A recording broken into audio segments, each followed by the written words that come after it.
जब ध्यान करो तो स्थानीय मुकामी रूपों को नाम भी ले लो और याद भी कर लो। एक ही वक्त काम नहीं है।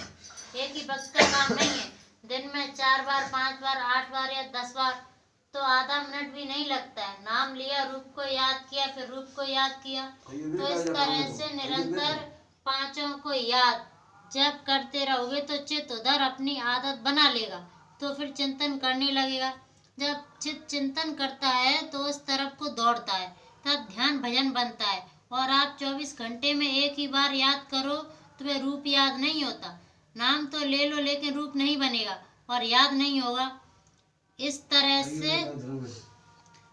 से करूं, फिर जो ध्यान भजन करोगे उसमें चित्त नहीं लगता है। चित्त और चीजों का चिंतन कर देता है, फिर भाग जाता है, तो दृष्टि एकाग्र नहीं होती है। कान फिर सुनने का काम नहीं करते, क्योंकि उनके साथ मन चित्त होना चाहिए, तो वो कहीं और जगह काम करने लगा। तो इस तरह से साधन भजन में रूखे फीके लोग उठ जाते हैं। तो कई बार जब चित्त बार बार उसका चिंतन करेगा तो ध्यान भजन में समय पर मदद करेगा, तो बनने लगेगा। बार बार उसको याद करता रहे और चित्त में बसा ले तो फिर चित्त लग जाता है, वहाँ पे फिर भजन बनता है। दिन में कई बार, तो बार बार जब लगी रहेगी, इच्छा लगी रहेगी, उधर चित्त लगा रहेगा, तो फिर उसका चिंतन करने लगेगा। चिंतन करेगा तो ध्यान में एकाग्रता होने लगेगी और भजन में एकाग्रता कान सुनने का काम करने लगेगी।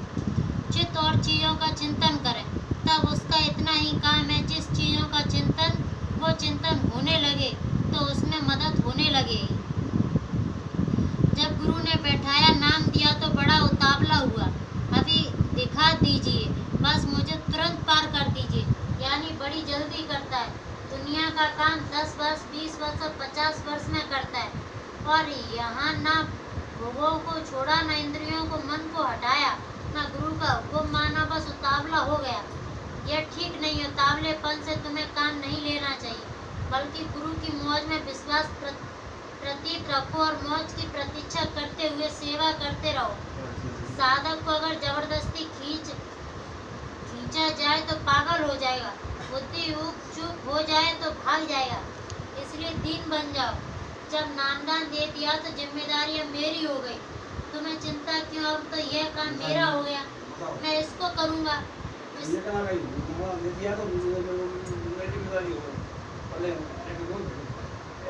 इसकी चिंता तुम्हें नहीं करनी चाहिए। तुम अपना काम करो और जिसने तुम्हारा जिम्मा लिया वह अपना काम निभाएगा।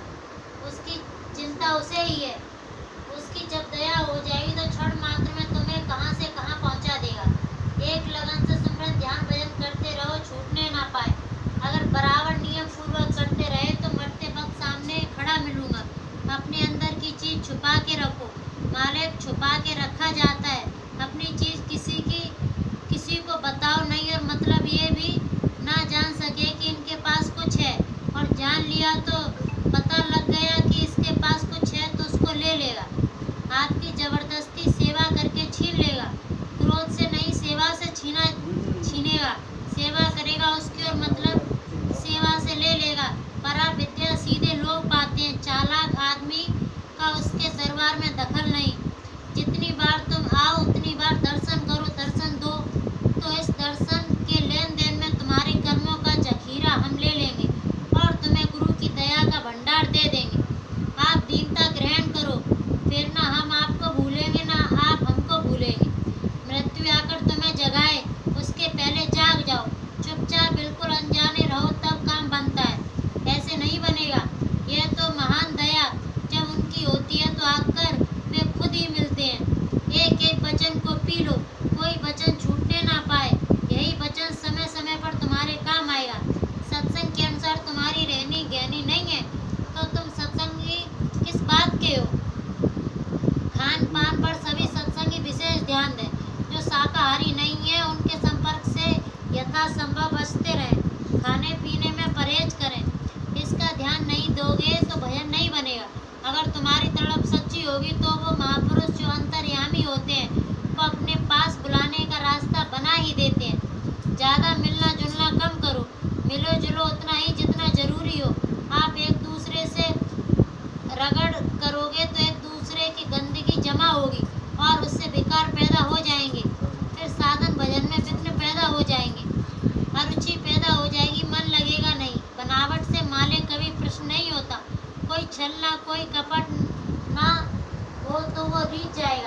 जीवात्मा के ऊपर आंखों के द्वार से 83% कर्म आते हैं, कान द्वारा 14% और शेष 3% अन्य इंद्रियों द्वारा आते हैं। पराये धन को विष्ठा की तरह समझना नहीं तो उसका कर्जा मैं ब्याज के तुम्हें देना पड़ेगा। भजन सुमरन का सबसे अच्छा समय रात को 2 बजे से सुबह के 8 बजे तक और दूसरा रात के 7 बजे से 11 बजे तक होता है। लगन के अनुसार ही शब्द सुनाई देगा।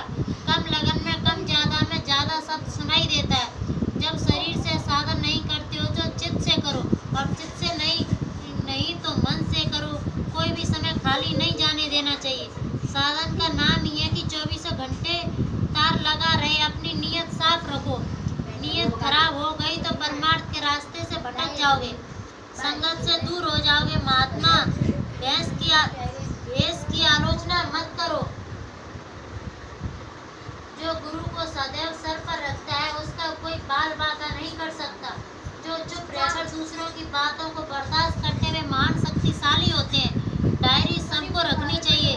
जीवात्मा को सुधारने के लिए बहुत जरूरी है।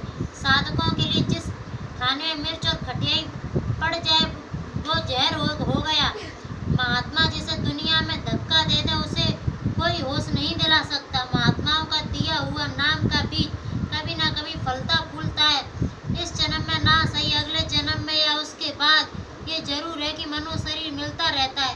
पूरे सतगुरु ध्यान ना दे तो भी उनका सत्संग नहीं छोड़ना चाहिए। आत्म वेदना अगर आत्म तड़प हो जाए तो मालिक जरा भी बर्दाश्त नहीं कर सकता। लेकिन बनावटी तुम चिल्लाते रहोगे तो कभी नहीं सुनेगा। जब तड़प पैदा हो जाए तो क्या नहीं मिल सकता? सब कुछ मिल सकता है, लेकिन ये तो संसार चाहते हैं। धन दे दीजिए, बच्चे दे दीजिए। तुम्हारे बनने में देर है, मेरे उठाने में देर नहीं है। तुमने दोनों तरफ का साथी बना लिया। महात्मा जिसे पकड़ते हैं ना इधर छोड़ते हैं ना उधर छोड़ते हैं। वो देखते रहते हैं किसका समय पूरा हो रहा है, उसके साथ हो गए और अंतर में संभाल करने लगे। यही सच्चा संबंध है। तुम किसी पूरे समृद्ध गुरु को ढूंढो। महात्माओं की संगत में आकर सब यह ना समझें कि उन सब की सदगति हो जाएगी। ब्रह्म वाले कभी पार नहीं जा सकते। सत्संगियों को बर्दाश्त करना है, भले ही दूसरों का दोष रहे पर वह सत्संगी पर आएगा, ऐसा देखा गया है। साधक को कमजोर नहीं बनना चाहिए। अपने परिश्रम से निराश ना होकर लगा रहे। कम बोलने से अनेकों लाभ होते हैं। कम बोलने से दूसरों की निंदा या बुराई नहीं करोगे और पापों से बच जाओगे। गम खाओ, बर्दाश्त तो करना ही चाहिए। जिस काम के करने से चेतन आत्मा को दुख देता होता है वही काम पाप है, और जिस काम से आत्मा को सुख मिलता है वही काम पुण्य है। मुझे काम करने वाले लोग चाहिए, केवल बातें करने वाले नहीं। परमार्थ में चलने के पहले मनुष्य को सत्यवादी होना आवश्यक है। जहाँ किसी की निंदा आलोचना होती हो वहाँ सत्संगी कभी मत बैठे। जो लोग दुनिया का काम ठीक से नहीं करते वे परमार्थ का काम भी ठीक से नहीं कर सकते। परमात्मा न अंधा है न बहरा है। अंधे तो हम हो गए हैं कि इस मनुष्य शरीर में उस परमात्मा को ना बुला सके। वह सेवक नहीं है जो किसी से विरोध करे। सेवक को गुरु की आज्ञा के बगैर ऐसा कोई काम नहीं करना चाहिए जिससे संगत का नुकसान हो और सत्य रास्ते में गंदगी पैदा हो। सत्संगी अपना एक मिनट भी बर्बाद ना करे। शरीर रक्षा के कार्यों को करने के बाद जो समय बचे उसे साधन भजन में धर्म के प्रचार कार्यों में लगाए। जब प्रेम उमड़ता है तो पतंगे दीपक पर जल जाते हैं। तुम भी ऐसा जलो कि बाहर से कोई समझ ना सके। महात्माओं की दया उन्हीं पर काम करती है जो दीन और नम्र हो जाते हैं। सोच समझकर जिसे तुम्हारा परमार्थी लाभ हो वही काम करो। अपनी संसारी काम में उतना ही काम करो जिससे तुम्हारे परमार्थ का नुकसान ना हो। महात्माओं के दरबार में खाक छाननी होगी तब तुम्हें कुछ मिलेगा। तुम पैसे वाले हो, ओहदे वाले हो तो यहाँ क्यों प्रार्थना करते हो? जब राम थे तब हनुमान थे, कृष्ण थे तब अर्जुन थे और बूढ़ो थे। आज तुम हो तो मैं हूँ। मैं कहता हूँ कि परमात्मा नहीं मिलेगा, आओ तुम भी प्राप्त कर सकते हो। तुम्हें भेद मिल जाएगा। रास्ता